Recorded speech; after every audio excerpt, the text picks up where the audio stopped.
नमस्कार. आज आपण दशक पहिल्यामधला समास दुसरा बघणार आहोत. गणेश सवन. या समासात श्री समर्थ गणपतीला वंदन करतात. संतांच्या वाङ्मयामध्ये गणपती म्हणजे विश्वव्यापी शुद्ध जाणीव होय. हिलाच ईश्वर म्हणतात. माणसाच्या मनात अर्थ समजण्याची पात्रता वास करते.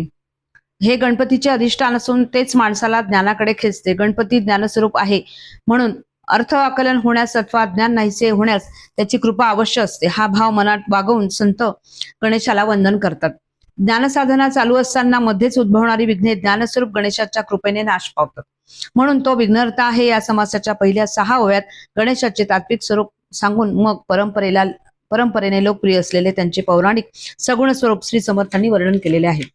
गणपतीचे निर्गुण अथवा तात्विक व विश्वव्यापक स्वरूप सर्व सिद्धींची फळे देणारा, अज्ञानाचे आवरण दूर सारून भ्रम नाहीसा करणारा आणि मूर्तिमंत ज्ञान असणारा ओंकार रूप जो गणपती, त्याला मी नमस्कार करतो. गणपतीने माझे अंतःकरण आतबाहेर व्यापून टाकावे, तेथे त्याने कायमचे घर करून राहावे आणि आपल्या कृपादृष्टीने पाहून मला मुक्याला ग्रंथ सांगण्यास सामर्थ्य द्यावे. त्याच्या कृपेच्या सामर्थ्याने भ्रम व अज्ञान यांचे आवरण विरून जाते आणि सारे विश्व गिळून टाकणारा काळ आपला गुलाम बनतो. अचानक त्याची कृपा झाली की बिचारी संकटे भयाने थरथर कापू लागतात. इतकेच नव्हे तर केवळ त्याच्या नामस्मरणाने ती कोठल्या कोठे नाहीशी होऊन जातात. यासाठी गजाननाला विघ्नहर म्हणतात. जगात ज्याला कोणी त्याला नाही त्याला तो आश्रयस्थान आहे. विष्णू, शंकर वगैरे देव त्याला नमस्कार करतात. जगात जे उत्तम आहे त्याचा तो साठा आहे. त्याला नमन करून कोणतेही काम सुरू केल्याने ते सर्व बाजूंनी यशस्वी होते. त्या कामात संकटे, अडथळे व कटकटी निर्माण होत नाहीत. गणपतीच्या सगुण रूपाचे वर्णन. त्याच्या रूपाचे चिंतन केले तर मनाला मोठे समाधान वाटते. मग ते रूप प्रत्यक्ष पाहण्यासाठी मन डोळ्यामध्ये एकवटते. त्याच्या बाकीच्या सर्व क्रिया बंद पडतात. गणेशाच्या सगुण रूपाची शोभा विलक्षण आहे. त्यामध्ये कौशल्याने मोठे सौंदर्य रचलेले दिसते. तो नाचू लागला की सगळे देव स्वतःला विसरून नुसते पाहतच राहतात. त्याच्या गंडस्थळातून सारखा मध गळत असतो. म्हणून जेव्हा पाहावे तेव्हा तो मस्त दिसतो. परमानंदाने सदा डोलत असतो. आतून उसळणाऱ्या आनंदामुळे त्याचे वदन प्रसन्न दिसते. त्याचे रूप भव्य आणि धिप्पाड आहे. त्याचा देह जबर, शक्तिमान व प्रचंड आहे. त्याच्या विशाल कपाळाला दाट शेंदूर लावलेला आहे. त्याच्या गंडस्थळातून गळणाऱ्या मधाला अनेक प्रकारचे सुगंध येतात. ते आजूबाजूस दरवळतात. त्या कारणाने भुंग्यांचे थवे घू घू आवाज करीत त्याच्या डोक्याभोवती गर्दी करतात. एखाद्या सोटासारखी त्याची सोंड कधी सरळ तर कधी मुरडलेली, गुंडाळलेली असते. कपाळाला 2 आवाळे छान दिसतात. खालचा ओठ लोंबलेला असतो आणि उग्रगंध असलेला मध क्षणाक्षणाला थोडा थोडा गळतो. 14 विद्यांचा हा स्वामी. त्याचे डोळे अतिशय लहान असून तो त्यांची सारखी उघडझाक करतो. चांगले लांब, रुंद व लवचिक असलेले आपले कान तो पंख्यासारखे हलवतो व त्यांचा फडफड असा आवाज होतो. त्याच्या मुकुटात सुंदर रंगांची रत्ने आहेत. ती तेजाने झळकतात. त्यांचे सुंदर रंग आजूबाजूला प्रकाशतात. गणपतीच्या कानातील कुंडळे चमकतातच, पण त्यात बसवलेले नीलमणी विशेष प्रकाश टाकतात. त्याचे दात घट्ट व पांढरे शुभ्र आहेत. त्याला रत्नखचित सोन्यांचे कडे आहेत. कड्याच्या खाली लहान लहान सोन्याची पाने चमकताना दिसतात. त्याचे विशाल पोट थलथलते. जिवंत नाक कमरेला पट्ट्यासारखा वेढलेला असतो.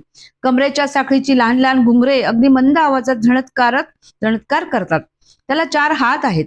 त्याचे पोट चांगले सुटलेले असून कमरेला पितांबर घट्ट बांधलेला आहे. पोटावरचा मोठा नागफणा उभारून फुत्कार टाकतो. तो नागफणा काढून डोलतो व जिभल्या चाटतो. कमरेला वेढा घालून बसलेला तो नाग बेंबीपाशी फणा उभारून टकमका पाहतो. गणपतीच्या गळ्यांना नाना तऱ्हेच्या फुलांच्या माळा आहेत.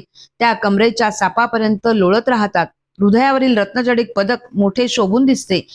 4 हातापैकी एका हातात परशु, दुसऱ्या हातात कमळ, तिसऱ्या हातात टोकदार तेजस्वी अंकुश आणि चौथ्या हातात गोल मोदक घेतलेला आहे. मोदक त्याला अतिशय आवडतो. अनेक प्रकारचे हावभाव दाखवून कला व कौशल्य यांनी संपन्न असे अनेक तऱ्हेचे नृत्य तो करतो. साथीला टाळ व मृदंग ही वाद्य असतात. मधून मधून त्याचा हुंकार त्यामध्ये भर घालतो. हुंकार करणे नृत्याचे एक गौण अंग आहे. शरीराने स्थूल दिसणारा गणपती क्षणभरही स्वस्थ नसतो. चपळपणात तो सर्वांपेक्षा श्रेष्ठ आहे. सौंदर्याची खाणच अशी त्याची मूर्ती मोठी, सुलक्षणी व सुबक आहे. त्याच्या पायातील पैंजण रुंजून असा गोड आवाज करतात. वाकींचा देखील मोठा ध्वनी होतो. घुंगरू घातलेली त्याची दोन्ही पावले मन हरण करतात. ईश्वराच्या सभेला गणपतीमुळे मोठी शोभा येते. त्याच्या दिव्य वस्त्रांचे तेज सर्वत्र पसरते. त्याचे सान्निध्य लाभले की साहित्य निर्माण करण्यास अष्टनायिका सदैव सहाय्य करतात. असा हा गणपती सर्व अवयवांनी सुंदर आहे. सर्व विद्यांचा तो स्वामी आहे, साठा आहे. त्याला मी अगदी मनापासून साष्टांग नमस्कार करतो. गणपतीच्या उपासनेचे फळ गणेशाच्या रूपाचे चिंतन केले तर अज्ञानाने भ्रमलेल्या माणसाच्या बुद्धीत ज्ञानाचा प्रकाश पडतो. त्याच्या गुणांचे वर्णन ऐकले तर सरस्वती प्रसन्न होते. त्याला ब्रह्मादी देव नमस्कार करतात. त्याच्या पुढे माणसाला काहीच किंमत नाही. तरी पण ज्याची बुद्धी मंद असेल त्याने गणपतीची उपासना करावी, त्याचे चिंतन करावे. जी माणसे अवलक्षणी व मूर्ख असतात किंवा जी अतिहीन असतात ती माणसे गणपतीच्या चिंतनाने हुशार बनतात व सर्व विषयात पारंगत होतात. गणपती मोठा समर्थ आहे, सर्व इच्छा पूर्ण करणारा आहे, साधकाला स्वानुभवाचा स्वार्थ साधून देणारा आहे. या कलियुगात देवी आणि गणपती मुख्य देवता मानतात. मनात परमार्थाची इच्छा धरून मी माझ्या बुद्धीप्रमाणे त्या मंगलमूर्तीची स्तुती केली आहे. समास दुसरा समाप्त. जय जय रघुवीर समर्थ.